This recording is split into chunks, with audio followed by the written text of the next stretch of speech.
안녕하세요. 오늘의 운세입니다. 2024년 60년생 쥐띠 부자되는 운세, 재물운 부자되기 월별 활용법 운세 총론순으로 알아보겠습니다. 마지막에 2024년 부자되기 총론도 있으니 끝까지 봐주세요. 2024년 재물운 자금의 유입과 지출 중 유독 지출에 신경을 써야 하는 연도가 됩니다. 재정의 흐름은 그다지 나쁘지도 좋지도 않은 연도입니다. 결국 일확천금의 횡재나 큰 수익을 보존하여 재물의 흐름이 크게 트이는 일도 없으며 또한 재정의 막힘으로 크게 어려워지는 일도 발생하지 않는 연도가 된다는 것입니다.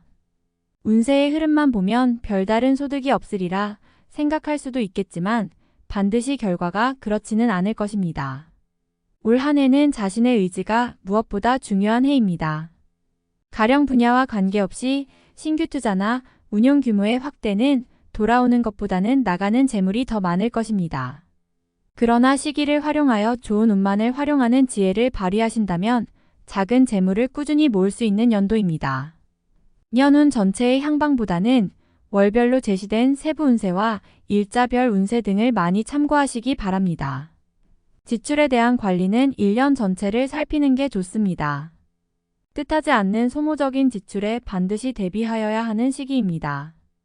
수익도 있고 지출도 있습니다. 수익은 규모가 작을 것이니 큰 지출을 막아야 합니다.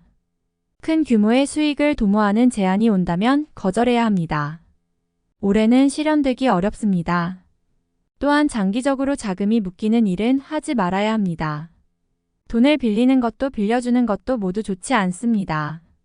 올해는 들어온 재물은 절대 나가지 않도록 각별히 신경 써야 합니다. 또한 제3자의 일에 개입되는 것도 좋지 않습니다. 서류적으로 본인이 직접 서명해야 하는 일은 삼가는 것이 좋습니다. 보증이나 고정자산에 대한 신규 계약 등은 좋은 결과로 이어지지 않습니다. 투자를 위해 고정적이며 장기적인 곳에 자금을 묶는 일은 권할 만한 일이 아닙니다. 올해는 안정적인 곳에 수익이 있습니다. 책임을 전가받을 가능성이 있는 곳에서는 어느 누구와도 함께 금전을 운용해서는 안 됩니다. 작은 수익을 생각하고 작은 투자를 진행해야 합니다. 새로운 투자는 아니며 기존에 투자했던 일들이 있다면 소일거리 정도로만 진행하시기 바랍니다. 욕심을 부리면 부린 만큼 손실로 온다는 사실 기억하시기 바랍니다.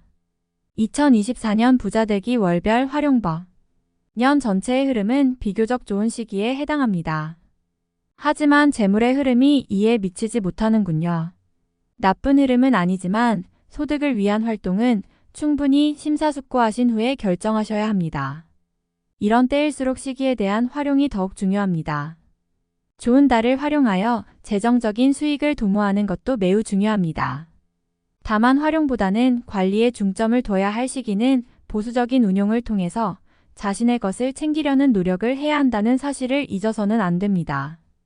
1월. 들어오기로 되었던 재물은 들어오지 않습니다. 그러나 나가야 하는 재물은 규모가 커지네요. 해결은 되겠지만 곤란을 당하거나 심적으로 많이 흔들리는 달입니다. 2월. 규모는 작지만 수익을 확정하기에 좋은 달입니다. 이후로 재투자보다는 단발적인 수익을 취해야 합니다.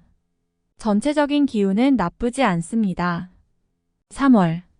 사행성 투자에는 관여하지 마세요. 다만 제도권 내에서의 거래는 결과가 좋을 것입니다. 금전이 들어오는 달입니다. 손실보다는 수익의 기회가 많을 것입니다. 4월. 금전 거래에 대한 새로운 제안을 받게 되네요. 그러나 신중하게 생각해야 합니다. 당장은 여력이 없을 것이니 결정한다 해도 기대한 수익은 어렵습니다. 평이한 달입니다. 5월. 수익에 대한 정보나 소스를 받게 되네요. 유혹처럼 다가올 것이나 실현되지 않을 것입니다. 유혹을 잘 이기면 손실이 발생할 일은 없습니다. 6월. 어떤 경우라도 재물을 들이는 일은 없어야 합니다. 규모를 확장하거나 새로운 일을 시작하는 것도 자중해야 합니다. 수익은 작고 손실은 큰 달입니다. 7월. 금전에 대한 부탁을 하거나 혹은 받게 됩니다. 무엇을 하던 부담은 생기겠네요. 그러나 부탁은 거절하는 것이 좋습니다. 흐름은 나쁘지 않은 정도입니다. 공도는 아니어도 노력한 정도의 성과는 나올 수 있는 달입니다. 8월. 제도권 밖의 일이나 혹은 법망을 벗어난 일은 절대 해서는 안 됩니다. 수익보다는 예상하지 못했던 손실이 발생하게 되는 시기입니다. 이번 달에 나가는 재물은 돌아오지 않습니다. 9월. 미리 대비는 했어도 생각했던 것 이상의 지출이 생깁니다. 관리가 필요한 달이니 수익보다는 지출에 더 신경을 쓰시기 바랍니다. 10월. 흐름에 막힘이 와도 반드시 해결책이 생깁니다. 나를 돕는 기운이 많군요. 본인이 약속을 지키지 못하는 경우는 없을 것입니다. 설령 잘못되어도 전화위복의 기운이니 충분히 좋은 달입니다. 11월. 들어오기로 되었던 재물은 들어오지 않습니다. 그러나 나가야 하는 재물은 규모가 커지네요. 해결은 되겠지만 곤란을 당하거나 심적으로 많이 흔들리는 달입니다. 12월.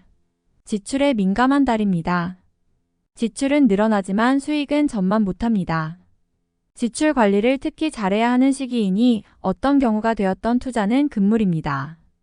2024년 부자되기 총론. 재물에 해당하는 재성을 풍부하게 타고나셨습니다. 부자에 대한 기본 조건은 사주적으로 충족이 되셨군요. 본인은 재성이 풍부하니 큰 돈을 만지게 되는 사주입니다. 시기를 잘 활용하면 언제든 자신의 목표로 만드실 수 있습니다. 따라서 금전의 흐름과 밀접한 일을 하시면 더욱 성공할 확률이 높습니다. 부동산과 관계된 분야가 본인과는 아주 적합한 일입니다. 그 밖에도 금융이나 주식 등 금전의 흐름에 관계되는 분야에 종사하실 경우 위치가 크게 되거나 성공할 확률이 아주 많지요. 부자란 시기를 기다릴 줄 아는 지혜가 필요합니다. 계획하는 바를 충실히 이행하셔서 부자의 흐름을 만들 수 있도록 노력하시기 바랍니다. 부자란 시기를 구분하여 활용하는 지혜를 필요로 함을 명심하시기 바랍니다. 언제나 일이 많은 사주입니다.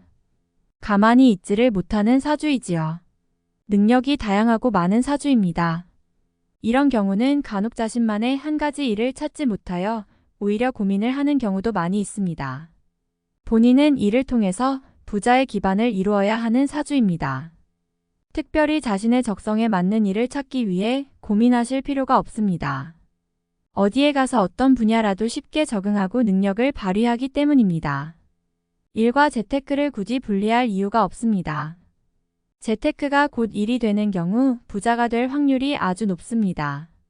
올해의 경우 부동산을 재테크 수단으로 삼거나 주식을 재테크 수단으로 삼는 경우는 그다지 좋지 않을 수 있지만 이와 유사한 직종이나 직접적인 일을 직업으로 삼고 계시다면 훨씬 더 부자의 기운에 근접하게 됩니다. 만약 자금의 흐름과 관계가 있는 직업을 가지고 계시다면 굳이 변화를 줄 이유가 없으며 그렇지 않은 경우라면 재테크보다는 자신의 일을 통해서 부를 확보하기 위해 노력하시기 바랍니다. 부자는 시기를 잘 활용해야 합니다. 능력만 있다고 무조건 부자가 되는 것은 아닙니다. 시기를 잘 활용하는 지혜가 필요합니다.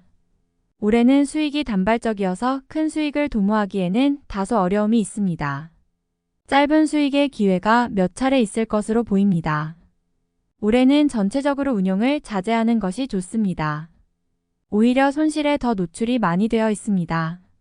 다음에 더욱더 유익한 정보로 돌아오겠습니다. 구독, 좋아요 눌러주시고 저처럼 로또 1등 당첨되세요.